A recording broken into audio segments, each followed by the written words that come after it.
नमस्कार, सत्यहिंदी.com पर आपका स्वागत। मैं हूं शैलेश। जिसका इंतजार करीब करीब एक साल से था, पूरी दुनिया को था, भारत को था, वो अब पधार रहे हैं, पधार गए हैं। बल्कि वो हैं कोरोना के वैक्सीन। लेकिन उनके आने के साथ ही एक विवाद भी शुरू हो गया है कि क्या ये सुरक्षित है। सबसे पहले जो वैक्सीन उपलब्ध हुआ है वो फाइजर नाम की एक कंपनी ने बनाया है और इसको इंग्लैंड, अमेरिका सहित 5-6 देशों ने अपने यहाँ लगाने की अनुमति भी दे दी है। इनफैक्ट ब्रिटेन में तो ये करीब करीब 4-5 दिन पहले से ही लगाना शुरू हो गया है। लेकिन जैसे ही ये लगना शुरू हुआ, अखबारों में और मीडिया पर जो है कुछ खबरें आई और उसमें से कुछ एक खबर जो है बहुत चौंकाने वाली। ये खबर ये कहती है कि ट्रायल के दौरान जिन वॉलंटियर्स को ये वैक्सीन लगाया गया, उनमें से कोई 5 लोगों की मौत हो गई। हालांकि फाइजर ने अपनी सफाई दे दी है, लेकिन लोगों के मन में जो संदेह खड़ा हो गया है, वो संदेह दूर कैसे होगा, ये एक बहुत बड़ा सवाल है। और इस सवाल का जवाब देने के लिए हमने आज आमंत्रित किया है ब्रिटेन से डॉक्टर अशोक जैनर को। डॉक्टर साहब, स्वागत है आपका। नमस्कार। नमस्कार। नमस्कार जी। और उसके साथ साथ हमारे साथ हैं मुंबई से डॉक्टर अशोक सिंह। डॉक्टर अशोक सिंह मुंबई में सिटी हॉस्पिटल के डायरेक्टर हैं और एक सफल फिजिशियन भी हैं।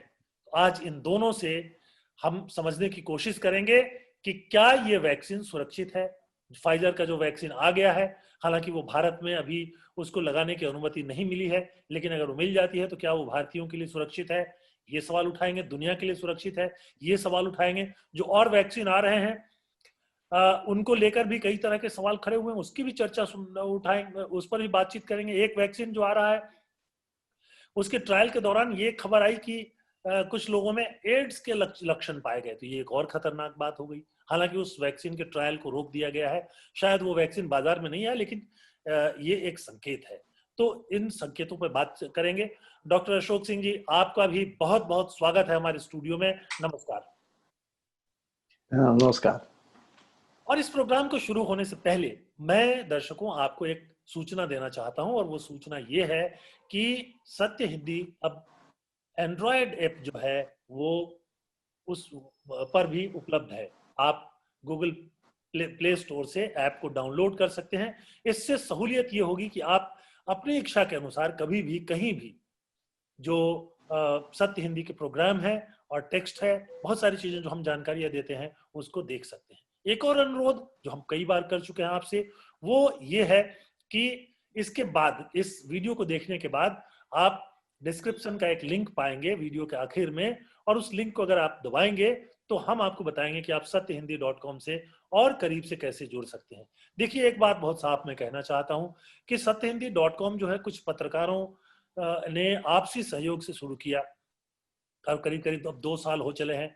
बहुत स्वागत किया लोगों ने इसका, और इससे हमारा मनोबल भी बढ़ा। लेकिन जाहिर सी बात है कि हमारी कोई कॉर्पोरेट फंडिंग नहीं है। उसके अलावा हमारे पास आमदनी का कोई और जरिया नहीं है। विज्ञापन से बहुत थोड़ी आमदनी होती है, जिससे एक चैनल जो है वो चलाया नहीं जा सकता। तो आप अगर हमारा सहयोग करना चाहें तो आपका स्वागत है। आप डिस्क्रिप्शन बटन में इसको देखिएगा और अपना फैसला कीजिएगा। वैसे प्रोग्राम तो आपको उपलब्ध है ही। जो लोग हमारी जो सत्य हिंदी सदस्यता अभियान है उससे जुड़ते हैं, तो कुछ दूसरी सुविधाएं भी हम उनको प्रदान करते हैं। उसके बारे में भी जानकारी आपको वहीं पर मिल जाएगी। तो चलिए दोस्तों, हम प्रोग्राम को शुरू करते हैं। और मैं सबसे पहले, चूंकि इंग्लैंड में वैक्सीन लगना शुरू हो गया है और फाइजर का वही वैक्सीन लग रहा है जिसको लेकर सवाल उठाए गए, तो इंग्लैंड से डॉक्टर अशोक जैनर जी से पहला सवाल कि डॉक्टर साहब, ये जो खबरें आ रही हैं उससे लोगों के मन में एक संदेह हो गया है कि ये वैक्सीन जो है बहुत सुरक्षित नहीं है। तो कितना विश्वास इस पर किया जा सकता है? यस शैलेश जी, अगर आप देखें कि सबसे पहले वैक्सीन जो बनना शुरू हुआ था वो ऑक्सफोर्ड का शुरू हुआ था। ऑक्सफोर्ड की जो वैक्सीन है वो डिजाइन की गई वर्ल्ड के finest, sophisticated, highly qualified professionals, जिनका 100 ईयर से ज्यादा का एक्सपीरियंस है, जिन्होंने रेबीज की वैक्सीन बनाई। जो प्रोफेशनल्स लोग काम करते हैं, रिसर्च से जुड़े हुए लोग काम करते हैं, वो एथिकली प्रोफेशनली सिस्टम से चलते हैं। लेकिन अगर इसको आप उनके हाथ से लेकर किसी प्रॉफिटेबल कारपोरेट को दें, प्रॉफिटेबल कारपोरेट प्रॉफिट को पहले लाता है और बाकी चीजों को बाद में, और वो लूप होल्स, बाईपास, तेजी से आगे बढ़ना। और फाइजर तो 8 महीने में वैक्सीन लेके आ गया, जिसने बाद में शुरू किया था।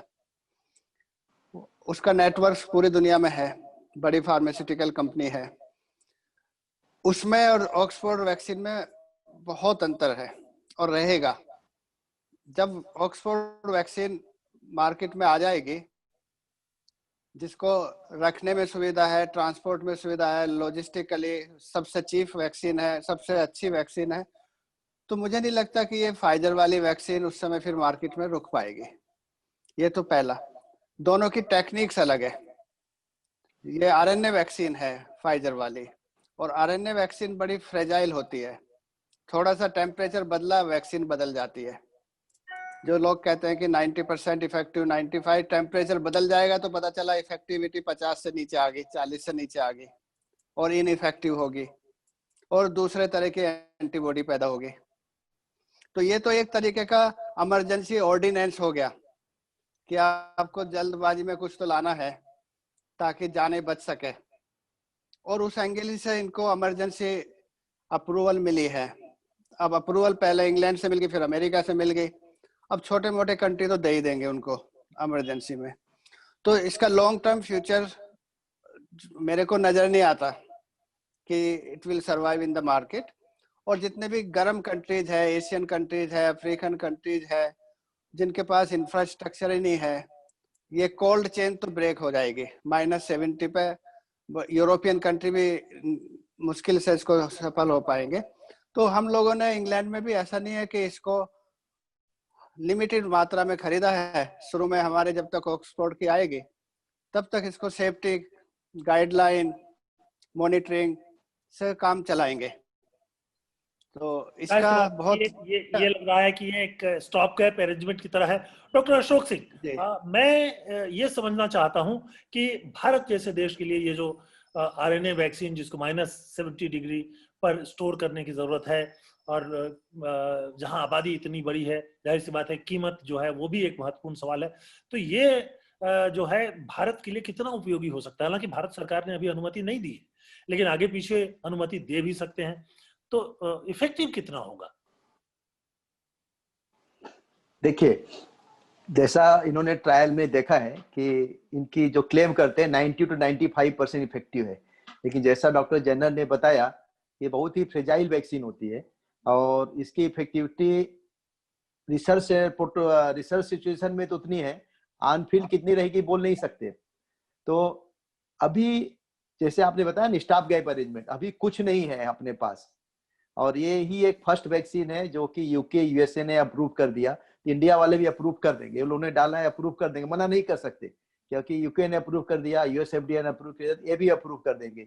लेकिन जिसका यूज जो है हमारे यहाँ जो करेंगे, बहुत ही स्लो स्पीड से करेंगे। जैसा कि हमारे यहाँ जो वैक्सीनेशन का जो बताया प्रोटोकॉल बनाए हैं उन्होंने, कि एक सेंटर पे सिर्फ 100 लोग का वैक्सीन पर डे होगा, 100, इससे ज्यादा नहीं। और ऐसा नहीं पोलियो वैक्सीन जैसा आप आए और पोलियो की दवा पिला के चले गए, इसमें आपको पहले से साइड पर रजिस्टर करना पड़ेगा। आपको प्री जितने 100 रजिस्टर्ड होंगे उन्हीं लोगों को वैक्सीन दिया जाएगा। आपको वहां पे 20 मिनट पहले पहुंचना पड़ेगा, 15-20 मिनट आराम करिए, आपका टेम्परेचर चेक करेंगे, फीवर है कि नहीं, कोई सिम्टम है कि नहीं, उसके बाद वैक्सीन देंगे। वैक्सीन देने के बाद भी आपको आधे घंटे बैठना पड़ेगा। तो अपने यहाँ प्रोटोकॉल अच्छा बनाया, जब तक कि कोई और अल्टरनेट वैक्सीन, अच्छी वैक्सीन नहीं आ जाती, जब तक अगर ये वैक्सीन आती है तो अपने हेल्थ केयर वर्कर्स, जो फ्रंट लाइन वर्कर्स हैं, उनके लिए डेफिनेटली यूजफुल रहेगी। ये वैसे तो मास स्केल पे इसको यूज नहीं किया सकता, डेफिनेटली नहीं यूज किया, हमारे यहाँ नहीं हो सकता है।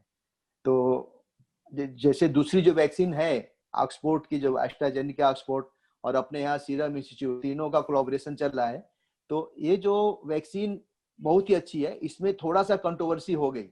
जैसे एक चीज मैं बताना चाहूंगा, जैसे जो ऑक्सफोर्ड एस्ट्राजेनेका वैक्सीन है, अभी इसका जो फेज 3 ट्रायल का रिजल्ट निकाला इन लोगों ने, उसमें ये देखा कि जैसे इसमें हर वैक्सीन में 2 डोज दिया जाता है। फर्स्ट डोज 1 महीने के बाद, सेकेंड डोज। तो फर्स्ट डोज 1 ml दिया, 1 महीने के बाद सेकेंड डोज 1 ml दिया, तो उसकी एफिकेसी 65% थी, 65। उन्होंने कुछ लोगों को फर्स्ट डोज 1/2 ml दिया, हाफ, और सेकेंड डोज 1 ml दिया, तो एफिकेसी 90% हो गई। ये किसको समझ नहीं आया ऐसा क्यों हो गया कि जब फुल डोज देने के बाद एफिकेसी 65% है और हाफ डोज देने के बाद एफिकेसी 90% हो गई। दूसरा, ये दोनों, ये वैक्सीन जो है वायरल वेक्टर वैक्सीन है, मतलब एडनो वायरस के थ्रू इसको देते हैं, और जो रसिया की स्पुतनिक वैक्सीन है वो भी वायरल वेक्टर वैक्सीन है। दोनों वैक्सीन बहुत अच्छी है, इसको 2 to 8 डिग्री पर रखा जा सकता है। बस इसमें थोड़ा सा प्रॉब्लम यही आ रहा है कि इसका डोज और ये शेड्यूल अगर एक बार हो गया, सेफ्टी तो इसकी भी है, safety is better than Pfizer vaccine, इसमें कोई डाउट नहीं, बस इसका डोज कितना देना चाहिए, फर्स्ट हाफ देना चाहिए, सेकंड देना चाहिए, या तभी ऐसा सोच रहे हैं कि एक डोज ये दो वायरल वेक्टर अपना एस्ट्राजेनिका, सेकंड डोज रसिया वाली वैक्सीन दो, दोनों सेम वैक्सीन है, बस वायरल वेक्टर थोड़ा अलग है, वो मंकी वायरस है, ह्यूमन वायरस है। तो थोड़ा ये प्रॉब्लम सॉल्व हो जाएगा, तो 1-2 महीने के अंदर जब ये वैक्सीन आ जाएगी तो अपने लिए आइडियल रहेगी। और चूंकि सीरम इंस्टीट्यूट में प्रोड्यूस हो रहे हैं, तो इंडिया के लिए आइडियल वैक्सीन नहीं रहेगी। जब तक नहीं है, जब तक फाइजर वैक्सीन आती है, तो जो रिस्क पॉपुलेशन उसको हम लोग देना चालू कर सकते हैं। डॉक्टर जैन, एक सवाल जो है थोड़ा अधूरा रह गया, मैं उसका जवाब चाहूंगा, और Yes. वो सवाल ये था कि ट्रायल के दौरान जो ये पाया गया कि कुछ वॉलंटियर्स जो हैं, कुछ कहीं 3 छपा, कहीं 5 छपा, कि 5 लोगों की डेथ हो गई, तो उसकी क्या स्थिति है? लोग कुछ लोग उसको लेकर भी डरे हुए हैं, यहाँ तक कि मैंने कुछ डॉक्टरों से बात की तो वो भी डरे हुए हैं इस बात को लेकर। या शैलेश जी, होता यह है कि जब फेज 1 ट्रायल होता है, फेज 1 फेज 2, उसमें बड़े कॉशियसली हम मॉनिटर करते हैं। जब फेज 1 फेज 2 से निकल जाते हैं तो ये जो सडन डेथ है, इस तरह का ऑर्गन फेलियर या इस तरह के रिस्क को हम बाईपास कर देते हैं कि हमने चेक कर लिया। आगे चल के जो फेज 3 होता है, जिसमें 10, 20, 30 हजार मरीजों पे होता है, उसमें इस तरह के इंसिडेंट तो सभी वैक्सीन में होते हैं। 1-2 डेथ होती है कि फिर उनको थोरोली इन्वेस्टिगेट करते हैं, पता चला वो कार्डियक अरेस्ट हुआ था, दूसरा कारण था, वैक्सीन से रिलेटेड नहीं था। लेकिन इस वैक्सीन से ये कंफर्म है कि एनाफाइलेक्टिक शॉक 2 को यूके में हुआ है। एनाफाइलेक्टिक शॉक बहुत बहुत सीवियर रिएक्शन होती है, और अगर आपके पास उस समय फैसिलिटी ना हो तो मरीज की डेथ हो जाती है। तो हॉस्पिटल के अंदर आपके वैक्सीन लगी है और वहाँ पे फैसिलिटी है तो आपको बचाया जा सकता है। तो हमारे 2 मरीज वो रिकवर कर रहे हैं एनाफाइलेक्टिक शॉक से। एनाफाइलेक्टिक शॉक अगर गांव में आपने वैक्सीन दी, वहाँ हो गया तो नहीं बच सकता मरीज। तो इस तरह का रिस्क है, और जब भी इस तरह का रिस्क आ जाता है जहाँ लाइफ थ्रेटनिंग रिस्क हो, लाइफ को थ्रेटन हो, फिर उस चाहे वो दवा हो चाहे वैक्सीन हो, उसका लॉन्ग टर्म फ्यूचर होता नहीं है, फिर आदमी सेफ वाला ऑप्शन पे जाता है। एग्जैक्टली अब लेकिन अब जो मैं देख रहा था कि इसके बाद अभी जब ये सब खबरें छपी की डेथ हुई थी वगैरह वगैरह, तो कुछ यूरोप में, मतलब ब्रिटेन में खास तौर पे जो है, एक नया गाइडलाइन आ गया है कि किसको वैक्सीन दिया जाए और किसको नहीं दिया जाए। तो मतलब क्या है, मतलब कुछ सेलेक्टिव लोगों को ही दिया जाएगा? एक तो सिलेक्शन तो ठीक है कि हेल्थ वर्कर्स पहले, डॉक्टर्स पहले, जो फ्रंट लाइन वर्कर्स हैं वो पहले, फिर, लेकिन अब ये जो गाइडलाइन आया उसमें बहुत सारी चीजों का उल्लेख किया गया है, तो इसमें क्या स्थिति रहेगी? हाँ शैलेश जी, ये जो गाइडलाइन है ये डायरेक्टेड इसी चीज के है कि एनाफाइलेक्टिक शॉक जिसको भी रिस्क है, जिनको फूड एलर्जीज है, पहले किसी दवाई से एलर्जी हो चुकी है, सीरियस रिएक्शन हो चुकी है, उनको उस गाइडलाइन में लिखा कि आप ना लें, इसको बेटर है आप ना लें। तो जो भी हाई रिस्क पॉपुलेशन है उनमें अगर रिस्क है एनाफाइलेक्टिक शॉक का, एलर्जी का, तो वहाँ पे इनको अवॉइड किया जाएगा, तो उनको सेफली दिया जाएगा जिनको कोई हिस्ट्री नहीं है एलर्जी की। So this anaphylactic shock is a allergic reaction which can be life threatening. तो ये गाइडलाइन हमारे यहाँ आई है पहले 2 इंसिडेंट के बाद तुरंत, कि जिन लोगों को फूड से एलर्जी है, जिन लोगों को दवाइयों से एलर्जी है, उनको ये अवॉइड किया जाए, और अगर देनी भी है तो सेफ एनवायरनमेंट में दिया जाना चाहिए। डॉक्टर सिंह, मैं किसी डॉक्टर से बात कर रहा था, और वो एक जिले में कोविड सेंटर के इंचार्ज भी हैं। अब उनका कहना है कि जो कुछ हमारे सामने आ रहा है उससे तो ऐसा लग रहा है कि जो डॉक्टर्स हैं उनको जो है गिनी पिग बनाया जा रहा है। उनके ऊपर परीक्षण किया जा रहा है। और भारत में बहुत डरे हुए हैं लोग, क्योंकि 700 डॉक्टर्स बताते हैं कि उनकी मौत हो चुकी है कोविड के दौरान, कोविड इन्फेक्शन से। ये बहुत गंभीर बात है, और वो तो इसलिए बहुत सारे डॉक्टर भी डरे हुए हैं। क्या क्या स्थिति है? डॉक्टर सिंह से सवाल है। हाँ, देखिए, ये जो वैक्सीन है ना, किसी को गिनी पिग बनाने की बात नहीं है। वैक्सीन, हर वैक्सीन के देखिए 3 तरह की रिएक्शन होते हैं, 3। एक तो माइनर रिएक्शन होते हैं, जो कि बॉडी पेन, फीवर, हेडेक हुआ, पैरास्टामोल खाया, ठीक हो गया। ये जो फाइजर वैक्सीन है ना, इसमें काफी परसेंटेज में लोगों को ये रहता है, किसी को बुखार, बॉडी एक, बहुत को आता है ये सब। दूसरी जो होती है कि सीवियर होती है। सीवियर मतलब जैसा डॉक्टर जनरल ने बताया कि एनाफिलैक्सिस, कि जिसको रिएक्शन हुआ, हॉस्पिटल में गया और ठीक हो गया।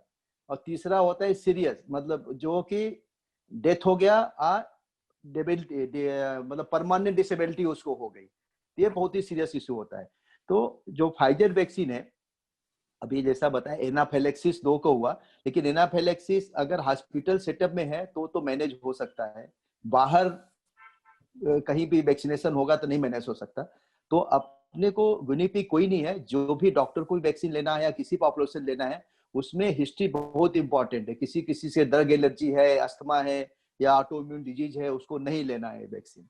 तो फाइजर वैक्सीन ऐसे नहीं, यही वैक्सीन, इसके बाद कुछ नहीं आने वाली। जस्ट वेट करो, और इसके ट्रायल रिजल्ट आएंगे और दूसरे भी वैक्सीन आएगी, देन उसके बाद दिया जाएगा। ये किसी को फोर्सफुल नहीं है, मतलब फोर्स नहीं करेंगे कि हाँ वैक्सीन आपको लेना ही है। It is a volunteer vaccine, तो किसी को जबरदस्ती तो नहीं लगा सकते।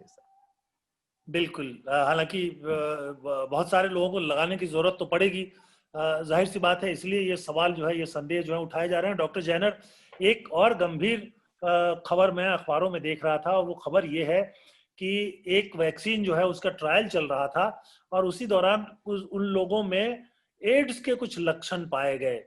यानी उनको एड्स हुआ नहीं, लेकिन कुछ सिम्टम्स ऐसे थे जिसके आधार पर ये कहा गया कि एड्स जैसे लक्षण है, और उसका ट्रायल भी रोक दिया गया। तो ये भी एक खतरे की तरफ संकेत करता है। क्या है ये स्थिति? शैलेश जी, ऑस्ट्रेलिया से हुआ। ऑस्ट्रेलिया में वैक्सीन बना रहे थे, जब उनका ट्रायल चल रहा था तो कुछ लोगों में एड्स के फॉल्स पॉजिटिव टेस्ट आ गए। उनको HIV हुआ नहीं है, एड्स हुआ नहीं है, लेकिन अगर आप टेस्ट करें तो टेस्ट ये बता रहा है उनको HIV है, फॉल्स पॉजिटिव। उसकी वजह से वो रोक दिया गया ट्रायल। तो ऐसा नहीं है कि ये HIV पैदा कर देगा, HIV का तो सेपरेट वायरस है। लेकिन उसके सिमिलर जो टेस्ट पॉजिटिव आ गए उसके।